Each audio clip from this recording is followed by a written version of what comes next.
Hi guys, welcome or welcome back. Thanks so much for joining me today. We're in a shed again, like we normally do, and we're going to be photographing some horses under studio-like conditions. We've got some interesting pieces of kit set up, which I'll talk through when we go through. I'm not showing you what I can see inside my camera today, but we do have full behind the scenes and some images to drop in as well. If you haven't already, please do make sure that you press the subscribe button and hit the bell icon, because it'll give you a notification every single time I upload a video. I upload every week and sometimes more than that if I feel like it. And if I have time. Okay, let's get started with this. We'll bring in the first horse and I will walk through what we're doing. Halfway through, I'll probably switch the lights, but again, I'll walk through that. So this shoot was in a barn. We've already said that, so we're in a shed, and the clients were absolutely wonderful to let us film this. I want to talk you through everything that happens, good and bad. So the way that I set up my indoor studio sessions with horses is to always have a track running through it. So that is basically because horses are prey animals and they will run before they do anything else if they're worried. And if you haven't already, you definitely should be watching the Equine Photography 101 video, which I will link above, because that has vital behaviour things in that, you know, if you're not used to photographing horses, it is dangerous. This is dangerous. What we would usually do is have the horse just walk through the set. So in this situation, they would be walking from the right hand side of the screen, around that post, around the light and out through the front. So do you see how he's getting a little bit worried here? Let him out the front, and he can always then walk. There's always an exit, which is really important, and I personally prefer to always have an exit route visible. If you box a horse in and it gets worried, you're looking at an expensive disaster.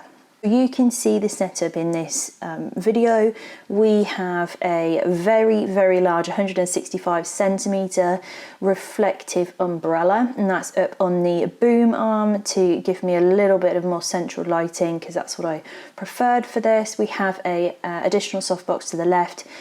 Best case scenario for this would have been to have that as a rim light around the back, but horses, especially these horses, are likely to move. So what I'm looking at when I'm taking these shots basically is I try, if I possibly can, to keep the horse on that background square, which is actually over 3 meters wide, not that you could guess in this situation.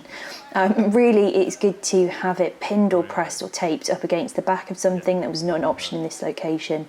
So 3 meters was what we had. Oftentimes the horse will be off the edge of that. This is one of the horses. He is called Lucky. He is a warm blood stallion, and it is covering season. So if you know horses, you'll know that this was already going to be an exciting, eventful afternoon. And this horse is wonderful. So as you can see, Lucky, this horse, is being handled in our rope photo halter. So this horse loves Tic Tacs, so we had a pot of chewing gum and a pot of Tic Tacs on hand to shake for him, and he gave us the most wonderful poses and behaviours.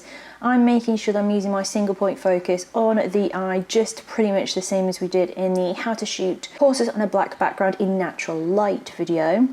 We're just kind of doing the same thing. So just like in the previous equine photography videos, we're getting a nice curve on the horse. Usually that works really nicely. So Lucky's giving us absolutely solid images at this stage, like an absolute professional. It is good to, when you're working with horses, have those legs nice and straight and square underneath them, or in a split, which I'll show you in a second. So we got these absolutely stunning images of him. He photographs really nicely under the light. I'll show you on the screen how those two lights come into play there and what each light is doing, either on an image of him or on an image of someone else. So we keep it quite chilled. If the horse wants to move, then the horse can move. I'm actually stood outside in the rain at this point. Everybody else is inside in the dry. So at this point, I kind of decided how to do a confirmation shot. So a confirmation shot is from the side, and I'm just explaining that I don't want him stood square. I'd like him stud split. And the reason why I wanted him stud split was because for him and his conformation, his body type and scale, it was just going to be the most attractive pose for him. And because he has a naturally very high head carriage, we needed to have his head a little bit lower down. Side? This side. Do you prefer the side that we can see or the other side? I would say this side is the better side. Right. Just leave that neck to stop Well, it's fine. So if we give, just you have your hand, we just get him to drop his neck. Doesn't need to be round, just about there. A little bit out, a little bit, just to soften. That's it. Long, not long and low, but That's it. Oh, Jess, get out there. Come in. give him. Do you want the camera? If you don't recognise the two ladies to the right hand side, they are Jess and Jess's mum. They've been on the channel previously, but definitely not with horses. So there was a slope on the floor, and felt that he would be better going slightly uphill instead of going downhill. And I'm asking, can he move a little bit closer to the light? What I don't want is for his back end to be too far away from the camera and look too small. So just try and get him straight on. Yeah. Bring him forward. There we go. So he knows what he's doing. He's like, look at me. He's like, hi. So the issue with this positioning was that Lucky was actually leaning up the hill, so he's leaning too far forwards. So what we ended up doing was actually switching the lights around completely, and we ended up the other way round. So it's just a case of being patient, again, rewarding the horse when they're doing the right thing, and in a horse's case, one of the biggest rewards is to remove pressure. So removing pressure from him was the best thing to do. We do not rush these sessions, they are what they are, but the work usually is lovely. So I am quite particular about getting things in the right place. We did then go ahead and switch the same stallion into a bridle. So he's in a nice bridle here with a nice chain, and what we're trying to do is give the horse the head whilst keeping them stood stationary, so we get that nice curve coming through in the neck. It's important that the handler at this stage gives the horse the head that it needs to turn its head, and I do prefer, if possible, to have the horse at that side. Now I've asked if he could back the horse up 2 steps because the horse was a little bit too far forward for the light to be catching them. At this stage we're getting good spill forward, so let me just pause. And I will show you, in terms of this situation here, the light fall down. So the reflective umbrella is coming out, and in this situation the light is falling through. Now the majority of the light's actually hitting in front of the horse, it's not hitting the horse head on. So it gives us much softer light from what is already a large modifier, and we don't need the horse to be extremely close to it, we just need it to be within the vicinity of it, and that will give us a lovely soft light.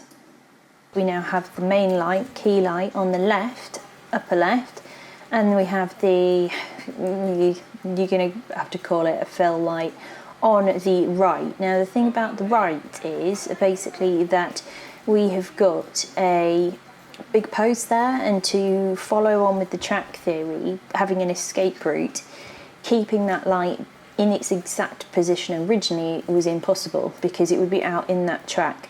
So we ended up operating in this method instead. That's a really nice positioning for us. No, he's not all on the background, but I don't mind. They're not going to be in the exact right place all of the time, and that's where my skill comes in to know, can I deal with this afterwards? In this case, yeah, I can deal with this afterwards, so I'd rather get the best shot of him than sacrifice that for getting him all on the background. So we got a few side-on shots of this horse, and then we moved on over onto another horse. That's it, guys. So, I mean, it's all kind of said and done. We've done everything that we needed to do today. I hope this has been helpful for you. If it has, please do let me know, and I'll see you all again really, really soon.